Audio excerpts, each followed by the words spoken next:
mais um La Prensa e o nosso convidado de hoje. Bom, ele é repórter, ele é apresentador, ele é escritor. Ele saiu de Porto Alegre para fisgar um coraçãozinho na capital paulista. Ele é considerado pela Renata Fã o galã da Band. Ele é Francisco, mas não tem 2 filhos. Tem? Não. Chico Garcia!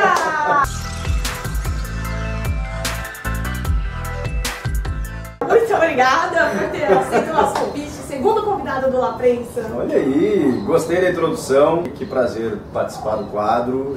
Tô muito feliz. Legal. Quem saiu no tempão pra dar certo. Nossa, deu certo. Quando você saiu de casa, sua mãe disse: filho, vem cá. Quando eu saí de Porto Alegre, foi bem difícil, foi bem emocionante, foi quase isso. Você sempre quis ou não? Sim, eu sempre. Aconteceu? Não, eu sempre quis. E sabia que em algum momento isso ia acontecer. Não dá nem pra dizer que demorou, que foi cedo, acho que foi na hora certa. Mas mesmo assim, quando acontece, é difícil, porque eu sou muito apegado com a família. E não poder ver eles o tempo todo. Que, São Paulo e Porto Alegre é muito perto. Uma passagenzinha, aquela coisa. Não é bem assim, né? Nem sempre a gente tem folga, as passagens começaram a ficar caras. E aí você não pode, tipo, domingo eu tô com saudade da minha mãe, vou lá comer o feijãozinho dela. Não dá. Você tem que se programar para vê-los 2 a 3 vezes por ano. E na verdade eu até lido bem. Para eles é mais difícil, porque os meus pais são muito apegados comigo, a minha irmã também. Eu tenho uma irmã mais nova. E aqui eu tenho uma outra família agora, né? Que é a da namorada, e fiz amigos aqui, colegas, então é mais fácil para mim. Para eles não, né? É uma pessoa que estava lá o tempo todo e que de repente saiu. Então para eles é bem complicado. A tecnologia ajuda, né? Então volta e meia a gente se fala pelo telefone de vídeo, né? Conversa bastante. Pode falar FaceTime, fica tranquilo, Posso, não tem tá. problema. WhatsApp, você pode falar o que você quiser. Beleza. É mais ou menos isso. E eles também têm a vantagem de me ver, né?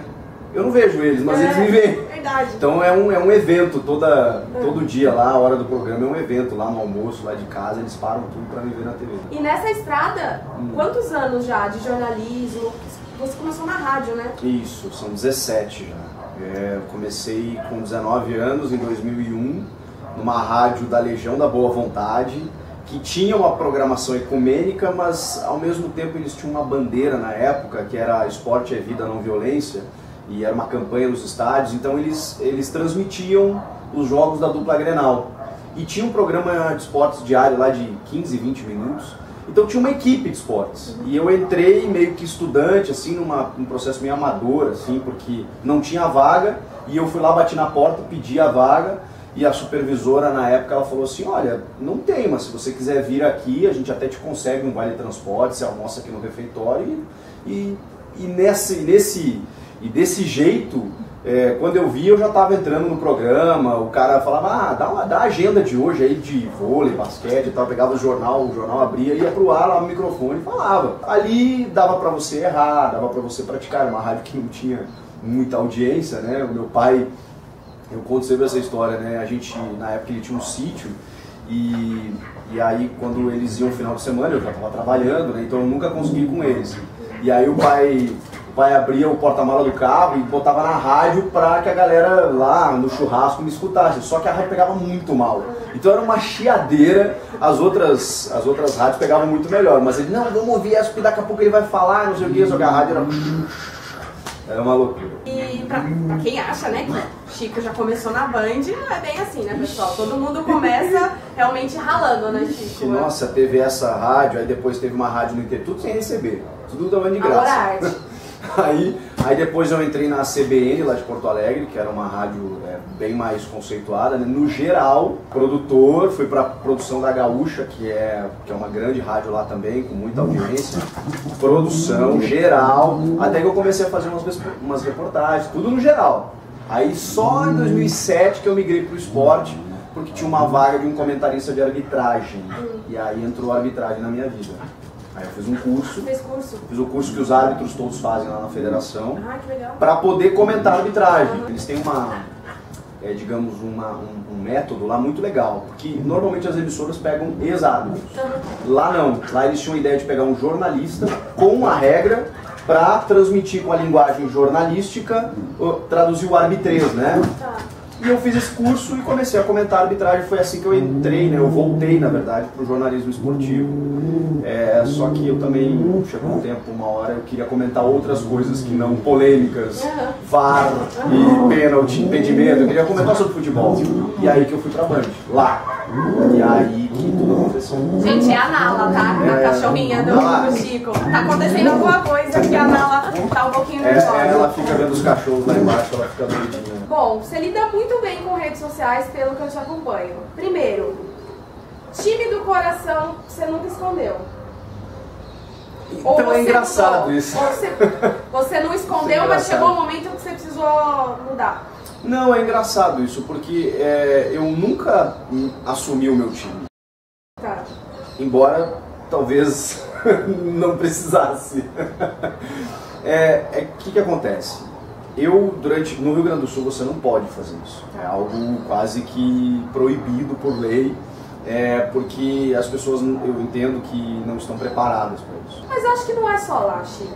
Mas lá é pior. É pior? É pior, porque lá ou você é uma coisa ou você é outra. Os jornalistas que se assumiram lá, eles já têm uma estrada. É difícil você ver um molequinho começando a carreira e dizer, não, eu vou fazer o Grenal, mas eu torço pelo Grêmio, pelo Inter. Ele não tem uma boa aceitação, inclusive dentro da imprensa. Então lá os isentões é que crescem. Então você precisa ser isento, porque é uma neura, um Grenal lá é uma neura assim que a gente chama da semana Grenal, o jogo é domingo, na segunda-feira a gente começa a falar dele. E qualquer opinião que você der, você pode criar uma guerra no estádio, é uma coisa muito nervosa assim. Então desde sempre, eu com 19 anos fiz uma escolha. Aliás, eu nunca fui num Grenal como torcedor. O meu primeiro Grenal em campo, que eu me dei conta, eu falei, caramba, eu tô vendo um Grenal, eu tava trabalhando.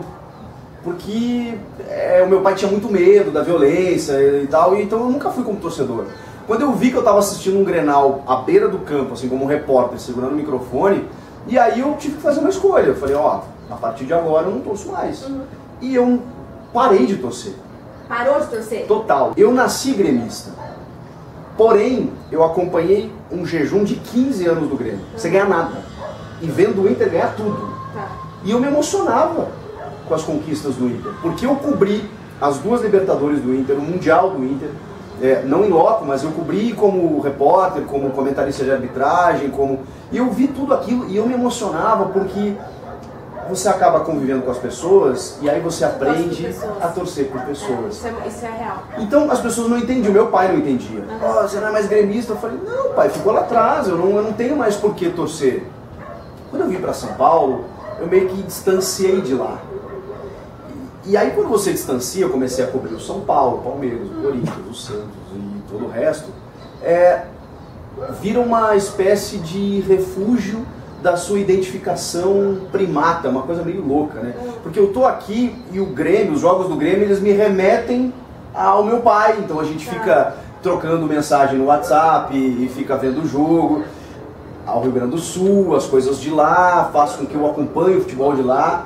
E aí culminou com o momento do Grêmio voltar à cena, né? Ao protagonismo. E quando você veio para São Paulo, você também precisou de uma adaptação para o vocabulário, né? Muito, a gente estava conversando hoje. sobre isso no treino do São Paulo, né? Até hoje. Que tem muitas palavras diferentes. Vamos lá. Eu brigo muito com o meu chefe, o Ronildo, que é o meu chefe de reportagem, porque eu já tive que tirar a palavra de texto, assim, que pra mim era tipo... É natural. Entendeu? Não. Nossa, mas ninguém sabe o que é isso aqui. Eu falei, tá, gente, mas é que pra nós isso não é a gente que fala, é o narrador lá que fala.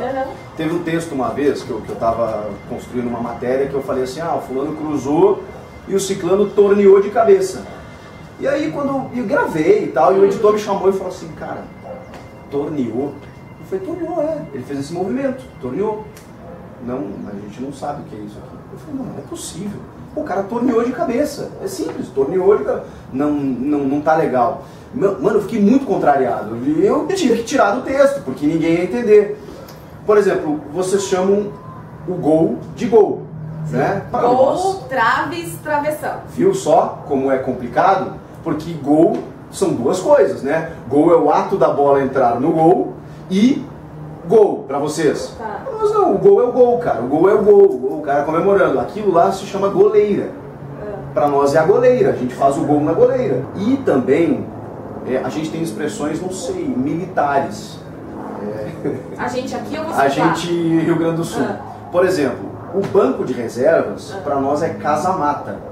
Casa-mata é um local em que os artilheiros, né, os atiradores, eles ficam numa depressão de terra só para ficar com a mira. É tipo uma casa-mata, tipo um banco de reservas, né? Que chega lá, tem aquele espaço onde os caras sentam. Para nós é casa-mata, com aquela cobertura assim e tal. Pô, pra mim é muito mais bonito, muito mais legal. Não, aqui tem que usar banco de reserva. Mano, banco de reserva é muito comum, é muito literal. Casa-mata é muito mais legal. Você falou que você escreveu e você escreve muito bem, né? Temos o perfil Crônicas do Chico. Yes. E temos o livro Mulheres de Moletom e outras crônicas. Sim. Como é que começou isso na sua vida? Você sempre quis escrever coisas que fossem diferentes do tema futebol? Quando começou isso exatamente? Sim, eu me julgo um jornalista esportivo por ocasião. Talvez eu seja um pouco diferente dos meus colegas, porque vocês da imprensa? Vocês da imprensa, eu vejo que a maioria respira futebol, né, o tempo inteiro. Eu amo futebol, futebol está na minha vida. Eu já vivo o meu dia, ou boa parte dele, ou futebol. Sim, eu vou para um treino, eu fecho uma matéria, eu assisto um jogo, eu comento. Então quando eu chego em casa... Você quer ver outra coisa? Então eu sempre amei escrever, eu sempre tive essa... Aliás, é uma necessidade, né? Meio como terapia, né? Eu chegava em casa e eu precisava escrever alguma coisa. Escrever como foi meu dia, escrever era uma coisa que às vezes ficava preso aqui, que eu precisava escrever. Isso me fazia muito bem. E aí eu pensei, cara, o que eu gosto? E eu sempre me interessei muito pelo universo dos relacionamentos, o cotidiano amoroso. E eu juntei as duas coisas. Começou com blog, foi pra rede social, começou a ser compartilhado, virou livro. E aqui estamos. E aí com isso já são 150 textos no livro, eu já tenho material para outro livro já tenho 70 textos novos aí que eu não publiquei ainda, e aí por aí vai. Muito legal, e você posta muito também, que você faz muito churrasco, né? Eu tô até lamentando que a gente decidiu gravar na sua casa justamente achando que ia ter um churrasco. Então, pois é, não pegou o horário nem do almoço nem da janta. O pessoal deve achar que eu faço isso, né? 2 vezes por dia. É basicamente, essa é a impressão que você me dá. É um churrasco ali quase todos os dias. E eu vou contar uma coisa que acho que eu não falei pra ninguém, é exclusivo para eu estar em casa. Põe a tarja! Exclusivo! Exclusivo! Eu não sabia fazer churrasco. Que coisa absurda. Não é que eu não sabia, eu nunca tinha feito churrasco. Porque em casa o meu pai sempre fez, eu sempre acompanhei ele fazendo e tal. E eu morei num apartamento em Porto Alegre 1 ano antes de vir pra cá, num apartamento que tinha uma churrasqueira. E eu não usei, cara, porque eu tinha medo de dar errado. Quando eu vim pra São Paulo... Mas como é que ia dar errado? Eu não sei, porque eu tinha medo, eu sou zero na cozinha. Você mal passado ou bem passado? Mal passado. Mal, também. Mas eu sou zero na cozinha, eu não sei fazer um arroz, entendeu? Então eu não me dou com a cozinha. Quando eu vim pra cá, que eu aluguei esse apartamento, tinha uma churrasqueira. Aí eu falei, agora.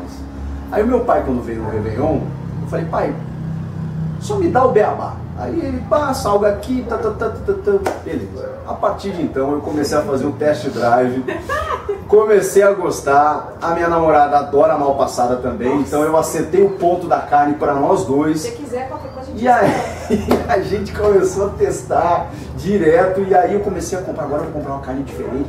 Mano, eu comecei a curtir o bagulho, e aí... Primeira vez que eu fui no supermercado, eu não sabia comprar carne, porque minha mãe manda as carnes pra mim congeladas. Aí eu chegava, eu tirava a foto e mandava pra ela e falava, essa aqui que é a boa? Essa, eu não fazia a menor ideia. Ainda não faço. Eu não faz ideia, eu vejo vídeos no YouTube de como fazer agora e tal, pá. Que ferramenta esse YouTube, Nossa, né? então agora eu tô craque, quer dizer, dentro do meu beabá ali, de uma picanha, de uma maminha, a fraldinha ainda tem que aprender um pouco mais, mas a linguiça, o pão de alho, e aí o resto... Você não sabe, o Tá em Casa trouxe as carnes, brincadeira, não trouxe. Vambora. Bom, então vamos ficando por aqui, né? Senão a gente vai ficar uns três episódios, né, do Lá 3. Isso aqui é muita história, né? Nossa. É bom essa conversa fora do jornalismo esportivo, É muito bom, eu gosto, porque as pessoas, como você falou, acham que a gente começa na Band no vídeo, né? E tem uma estrada, tem uma história, tem rádio, tem geral, tem arbitragem, tem muita coisa no meio do caminho. caminho. Tem a distância da família. Coisas que a gente renuncia. Tem tudo que a gente carrega, né? Exato. Muito obrigada. Mas deu tudo certo, graças a Deus. Tá dando certo. Muito obrigada, tá em casa na sua casa. É isso aí, galera. Se vocês gostaram do vídeo, dá o seu joinha, faz aquele comentário pra gente conversar um pouquinho. Se você ainda não se inscreveu, se inscreva no Tá em Casa. E até o próximo La Prensa. Nala, vem cá, Nala. Vem cá, Nala. Cadê? Aê, encerra o nosso vídeo. Oh. Ai, tô me amando.